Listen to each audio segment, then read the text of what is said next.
जय माता दी, मैं राधिका आप सबका स्वागत करती हूँ अपने एक न्यू व्लॉग में और उम्मीद करती हूँ मेरे व्लॉग्स आपको पसंद आ रहे होंगे। पसंद आते हैं तो लाइक कर दिया करिए और जो नए आते हैं विज़िट करने के लिए वो प्लीज़ मेरे चैनल को कर लीजिएगा सब्स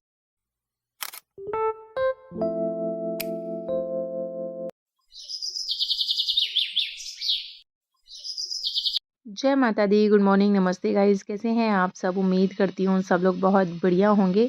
तो आप सबका स्वागत करती हूँ मैं फिर से अपने एक न्यू व्लॉग में और आज बनाने लगी हूँ जी मैं बैंगन का भरता और दही वाले आलू, मतलब कि हमारे यहाँ तो बोलते हैं मट्ठे के आलू। तो वही, तो यहाँ मैंने बैंगन लिए थे, बहुत ही सॉफ्ट बैंगन थे और बहुत ही अच्छे लग रहे थे। लेकिन है ना, बैंगन का भरता जब भी मैं हमेशा बनाती हूँ तो फिर पहले तो बैंगन को ना भून लेते हैं गैस पे। लेकिन मुझे भूनने में ना थोड़ा-सा डर लगा रहता है कि फ्रेश ना बाहर से ये बैंगन जो मैंने लिए हैं आज, बहुत ही फ्रेश नज़र आ रहे थे, बहुत सॉफ्ट नज़र आ रहे थे। पर फिर भी देखिए, ये जो बैंगन काटा है मैंने बाहर से बिल्कुल फ्रेश था, कोई दिक्कत नहीं थी, कहीं से भी कोई होल नहीं था इसके अंदर। उसके बावजूद भी अंदर से ये बैंगन थोड़ा-सा ख़राब निकला है। तो बस यही मुझे डर रहता है, इसलिए मैं कभी भी ना बैंगन का भरता भून कर नहीं बैंगन बनाती हूँ, मुझे टेंशन ही लगी रहती है फिर। इस तरीके से बैंगन को छीलने के बाद में फिर मैंने इसमें कट करके बैंगन कुकर में डाल दिए हैं और 2 सीटी इसमें लगाऊँगी, तो बिल्कुल उसी तरीके से टेस्ट आता है। बैंगन बैंगन को जैसे भूनते हैं ना, वो थोड़ा-सा ये है कि थोड़ा-सा ज़्यादा अच्छा होता है बैंगन को जब भून कर बनाते हैं, लेकिन बस वही है कि वो वाला डाउट रह जाता है। और अगर इस वाले बैंगन को मैं भून लेती तो 110% ये बैंगन ना बाहर से नहीं पता लग रहा था खराब है। तो इसी तरीके से प्रॉब्लम हो जाती है, तो इसलिए हमेशा ही ना मैं इस तरीके से 2 बैंगन के ना 3-4 कट लगा के और उसमें थोड़ा-सा सरसों का तेल डाला है, थोड़ा-सा लहसुन डाला है, मतलब कि 6-7 कलियाँ लहसुन की मैंने उसके अंदर भी ऐड कर दी हैं, तो उसका जैसे लहसुन ना उसके साथ ही भुन जाएगा तो टेस्ट अच्छा आएगा। इसमें पानी-वानी कुछ भी नहीं डालते, बस सरसों का तेल डाल देते हैं थोड़ा-सा, ताकि ना नीचे तरी पे ना लगे ना, चिपके ना बैंगन। तो इधर मैं 2 सीटी लगा लूँगी, 2 सीटी में बहुत ही अच्छा बैंगन हो जाता है। फिर उसके बाद में मैंने प्याज़, टमाटर, हरी मिर्च, मटर, लहसुन ये सब कुछ ना छील-छाल के साफ़ करके मैंने रख लिया है, जिससे कि ना एक साथ ही कूड़ा-वूड़ा सब ना इकट्ठा करके मैंने थैली में भर के डस्टबिन में डाल दिया है। इधर मैं चॉपर से अपनी प्याज़ को चॉप कर लूँगी। इसी तरीके से हमेशा ही मैं प्याज़ को चॉप कर ही लेती हूँ। उसमें 4-5 मैंने हरी मिर्च डाली हैं, अदरक का टुकड़ा डाला है, जो कि ना बैंगन के भरते में अदरक का और हरी मिर्च का बहुत ही अच्छा टेस्ट आता है। तो ये जो रेसिपी है वो मैंने मेरे यहाँ पे ना एक आंटी रहती थी, पंजाबी आंटी, तो वो बनाती थी इस तरीके से और बहुत ज़्यादा टेस्टी लगता था उनका भरता। तो फिर बस वही, उस टाइम पे मैं बनाती तो नहीं थी, लेकिन ये है कि बहुत सारी चीज़ें हम एक्सपीरियंस के साथ भी सीखते हैं और बहुत सारी चीज़ें ना हम देख-देख के भी सीखते हैं। ज़रूरी नहीं है कोई हमें एकदम से हाथ पकड़ के हमें हर एक चीज़ सिखा दे, ऐसा नहीं है। तो मैंने बहुत सारी चीज़ें ना इसी तरीके से सीखी हैं मम्मी को देखते हुए, ऑब्ज़र्व बहुत ज़्यादा करती थी मैं। तो बस इसी तरीके से ना बैंगन तो मैंने उबालने के लिए रख दिए हैं। उधर मैंने प्याज़, हरी मिर्च और अदरक मैंने चॉप कर लिया था और मटर मेरे पास में पहले से रखी हुई थी। इधर मैं आलू छीलने लगी हूँ, क्योंकि मुझे दही के आलू भी बनाने हैं, तो उधर मैंने पूरी तैयारी करके रख दी है। जब तक सीटी आएगी तब तक मैं अपने आलू भी छील लूँगी। सबसे पहले मैं मट्ठे के आलू बनाऊँगी, क्योंकि किट्टू के ना मट्ठे के आलू बहुत फ़ेवरेट हैं, तो बस उसको भूख लग रही है, इसलिए वो भी वेट कर रही है। और ये संडे का व्लॉग है। तो संडे वाले दिन से मेरा कोई व्लॉग नहीं आया था, क्योंकि मेरे फ़ोन में प्रॉब्लम हो रही थी। अब फ़ोन ही चेंज करना पड़ेगा, तभी ना मेरे कंटिन्यू व्लॉग्स आ पाएँगे। सॉरी, बीच में ना आपको वेट करना पड़ा मेरे व्लॉग्स के लिए। तो इधर तेल गरम करने के लिए मैंने रख दिया है, तब तक मैं हरी मिर्च काट लूँगी, क्योंकि हरी मिर्च, मेथी, जीरा और हींग का मट्ठे के आलू में तड़का लगता है। और ये मैंने सीखे हैं अपनी भाभी से, क्योंकि मेरी भाभी ना इटावा की साइड की हैं और इटावा साइड में ये मट्ठे के आलू फ़ेवरेट होते हैं। यहाँ तक कि ये तो शादी फंक्शंस वग़ैरह में भी ना इनके यहाँ में मट्ठे के आलू बनते ही बनते हैं। तो दही है, दही में मैंने थोड़ा-सा पानी डाला है और उसको मैंने अच्छे से फेंट लिया है। और ये जो मथनी है इसको मैं साथ के साथ, लकड़ी की है ना, इसलिए मैं साथ के साथ इसको वॉश करके रख देती हूँ। फिर जी मैंने मसाला ले रही हूँ मैं, तो मसाले की ही मैंने 1 कटोरी ली है, जो कि खाली है इस टाइम पे। तो उसमें मैंने बेसिक से मसाले डाले हैं, जैसे कि धनिया, लाल मिर्च और हल्दी। और ये मैंने तड़का लगाया। आज मेरे पास कड़ी पत्ते नहीं है, नहीं तो कड़ी पत्ते भी मैं डालती। और इस तरीके से पानी में ऐड करके जब मसाले डालते हैं ना, तो फिर जलने का कोई भी प्रॉब्लम नहीं रहता है, जलते नहीं है इस तरीके से मसाले। या फिर ये है कि प्याज़ वगैरह भूनते हैं ना, उसके बाद में ड्राई मसाले डाल दो तो बच जाते हैं। लेकिन अगर मैंने तो सिर्फ़ मेथी और जीरा ही डाला था, उसके साथ में मैं इसी तरीके से मसाले ऐड करती हूँ। फिर मैंने अपने आलू जो मैंने छील के रखे थे, बस उनको फोड़ लिया है और उसमें मिक्स कर दिया था मसाले में। उसके बाद में मैंने ये इधर मट्ठा डाल दिया है, मतलब कि जो छाछ बनाई थी वो मैंने डाल दिया। इसको मैं कंटिन्यू चलाती रहूँगी। अगर इस तरीके से नहीं चलाते हैं तो फिर मट्ठा ना फट जाता है, जो कि देखने में भी नहीं अच्छा लगता है और खाने में भी ना टेस्ट नहीं आता है। फटा-फटा सा हो जाता है वो। तो इस तरीके से क जब तक ना उबाल नहीं आएगा तब तक, जैसे कढ़ी बनाते हैं ना उसी तरीके से सेम ही प्रोसेस इसका रहता है। तो देख रही थी मैं चमचा हटाने के बाद में कि अभी उबाल आया है कि नहीं आया है, लेकिन अभी उबाल आया नहीं है इसमें। और देखिए अच्छे से ना जब बन जाती है ना, तो अपने आप ही जो ऑयल डालते हैं ना वो ऊपर आ जाता है बिल्कुल। इसमें मैंने डाल दिया है हरा धनिया और बस सुपर्ब से मस्त वाले ना मेरे मट्ठे के आलू तैयार हैं। नमक ना सबसे लास्ट में ऐड करते हैं जिससे कि सब्ज़ी ना फटे। तो मट्ठे के आलू तैयार हो गए थे। इधर बनाने लगी थी मैं बैंगन का भरता, तो फिर उसके लिए मैंने नॉन स्टिक कढ़ाई ली है और उसमें मैंने सरसों का तेल डाल दिया है। और कुछ सब्जियाँ ऐसी होती हैं जिनमें ना थोड़ा-सा ऑयल ज़्यादा डाला जाता है, तो बैंगन के भरते में जब तक ना थोड़ा-सा ऑयल ऊपर निकल कर ना आए तब तक मज़ा नहीं आता है, क्योंकि ये पंजाबी रेसिपीज़ होती हैं ना, इसलिए। तो फिर इसमें मैंने सरसों का तेल जैसे ही गरम हो गया था, उसके बाद में मैंने जीरा डाल दिया था। जीरा थोड़ा-सा तड़का था, उसके बाद में ही मैंने खूब सारी प्याज़ डाली है, जैसे कि आप देख ही रहे हो ढेर सारी प्याज़ थी। और ये सफल मटर रखी हुई थी मेरे पास में, तो वो भी मैं प्याज़ के साथ में ही डाल दे रही हूँ, ताकि वो अच्छे से भुन जाएगी, क्योंकि थोड़ा-सा ना कच्चा-कच्चा रह जाता है ना अ, मटर बाद में अगर डालती तो मैं। इसमें कुछ बनने वैसे वाला तरी वाली कोई चीज़ तो है नहीं, बस भुनने वाली ही चीज़ें हैं, इसलिए मैंने प्याज़ के साथ में ही मटर डाल दिए। तो इसको मैं धीमी आँच पे ही ना अच्छे-अच्छे से ना भून लूँगी। और इसको डार्क ब्राउन नहीं करते हैं, बस ये है कि इसका जो प्याज़ का जो कच्चापन होता है ना, बस उसी को निकालते हैं। उसके बाद में मैं इसमें टमाटर ऐड कर दूँगी। टमाटर के पीसेज़ ना मैंने थोड़े से बड़े-बड़े काटे हैं, क्योंकि किट्टू को ना खाने नहीं होते टमाटर, तो वो फिर वो निकाल के साइड से आराम से इज़िली ना रख देती है। तो देखिए प्याज़ ना सिर्फ़ इस स्टेज तक भूननी होती है, डार्क ब्राउन नहीं करनी होती। जैसे सब्ज़ी वग़ैरह के लिए, तड़के वग़ैरह के लिए हम करते हैं ना, उस तरीके से प्याज़ नहीं करनी। बस ये है कि उसका कच्चापन निकालना होता है और प्याज़ हल्की-सी सॉफ्ट करनी होती है। टमाटर भी हमें तब तक भूनने होते हैं जब तक कि वो सॉफ्ट ना हो जाए और इस जो ग्रेवी का ऑयल होता है वो हल्का-हल्का सा ना इसके ऊपर आने लग जाता है। तो हमें समझ जाना चाहिए कि हमारी ग्रेवी बिल्कुल तैयार है भरता डालने के लिए। फिर उसके बाद में इसमें मैंने जैसे कि ना टमाटर डालने के बाद में मैंने मसाले ऐड करे थे। तो धनिया डाला है, मिर्च डाली है, हल्दी डाली है, बेसिक से मसाले ही पड़ते हैं इसमें। थोड़ा-सा डालूँगी मैं इसमें गरम मसाला और उसके बाद में इसको चला दूँगी मैं, क्योंकि टमाटर डाल दिए हैं, उसमें टमाटर में थोड़ा-सा पानी होता है, तो मसाले हमारे ना इसमें जलेंगे नहीं, पानी इसमें बिल्कुल भी एक बूँद भी ऐड नहीं करनी होती है। तो जब बिल्कुल भरता तैयार हो जाएगा उसके बाद में मैं डालूँगी इसमें आमचूर पाउडर, मतलब कि खटाई। तो इसको अच्छे से भूनने के, मसाले को भी अच्छे से भूनने के बाद में फिर डाल दूँगी मैं इसमें जो भरता मैंने उबाला था ना कुकर में, तो बस वही। और चम्मच को अच्छे से मैंने उसको एक थाली में ना फेंट लिया था।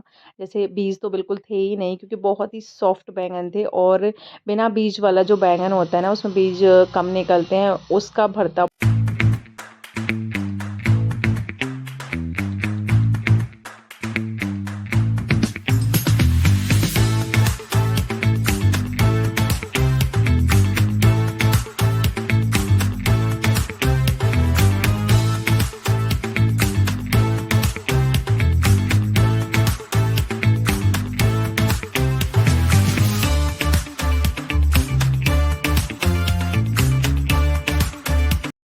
अब भरता लगभग रेडी हो ही गया है। इसमें अब डाल दूँगी मैं नमक, क्योंकि अच्छे से मुझे पता लग गया कि कितना भरता रह गया है ग्रेवी वगैरह बनने के बाद में।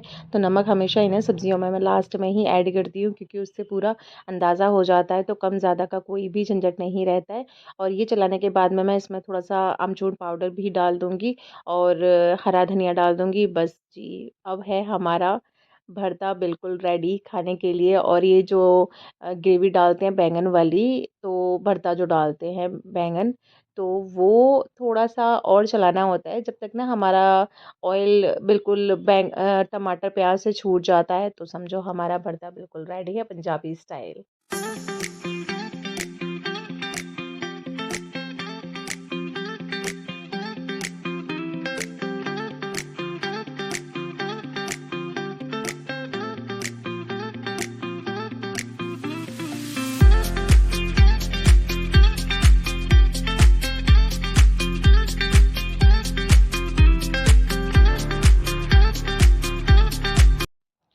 रही कि आलू और बैंगन का भरता दोनों ही रेडी होके साइड से मैंने रख दिए हैं। इधर बनाने लगी हूँ मैं रोटियाँ, और रोटियाँ सेकने के बाद में फिर मुझे आज थोड़ी सी सिलाई करनी है। और आज दिन है, जैसे कि ना मैंने आपको बताया कि संडे का, तो आरू की स्कूल में एनुअल फंक्शन है, तो शाम के टाइम पर वहाँ भी जाना है।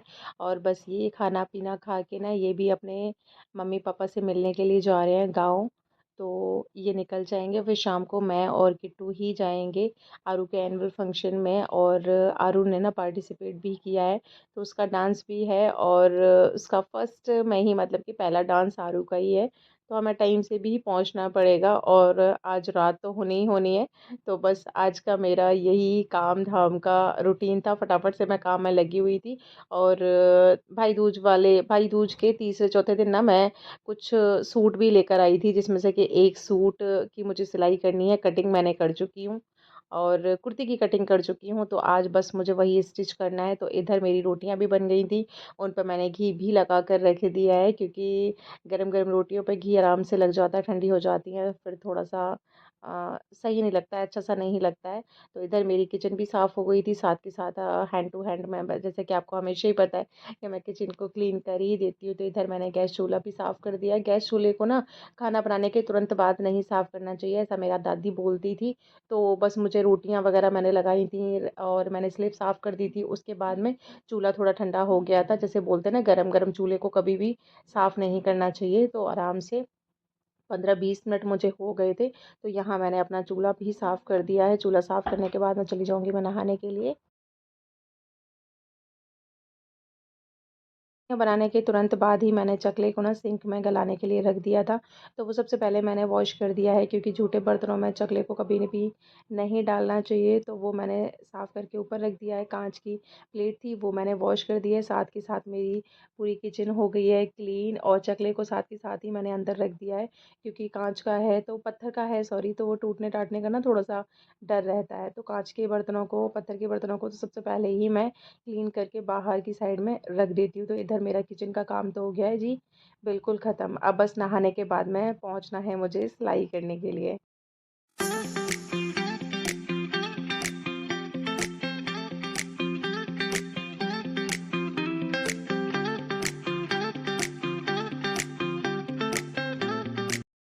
ये येलो कलर का कुर्ती का फैब्रिक है, और डार्क ग्रीन कलर का, मेहंदी कलर का इसका पैंट का है, ट्राउज़र का फैब्रिक है। तो उसमें से मैं क्या सिलूँगी वो तो देखेंगे आगे चल के। तो यहाँ मैंने, मेरे पास में ना लेसेस भी पड़ी हुई थी, तो डार्क ग्रीन कलर की लेस पड़ी हुई थी। वो मैंने बाजू पे, क्या हो गया गले को भाई, डार्क ग्रीन कलर की जो लेस थी वो मैंने बाजू पे लगा दिया है। और एक गोल्डन कलर की भी लेस पड़ी हुई थी, क्योंकि इसमें ना डार्क ग्रीन कलर का और गोल्डन कलर का वर्क है, छोटी छोटी सी ना बूटियाँ बनी हुई हैं। अभी कुर्ती रेडी करने के बाद मैं आपको दिखाती हूँ। और बाजू पे मैंने ये स्लीव पे ना डिज़ाइन बना दी है, क्योंकि इसका फैब्रिक थोड़ा सा कम पड़ रहा था, तो मैंने थोड़ा सा फैब्रिक ना एक्स्ट्रा जो मेरे पास बचा हुआ था साइड से कुर्ती की कटिंग में से, तो वो मैंने जॉइंट कर दिया है इसमें, जो कि डिज़ाइन भी बन गई, और मेरी स्लीव्स भी पॉन स्लीव्स की हो गई हैं।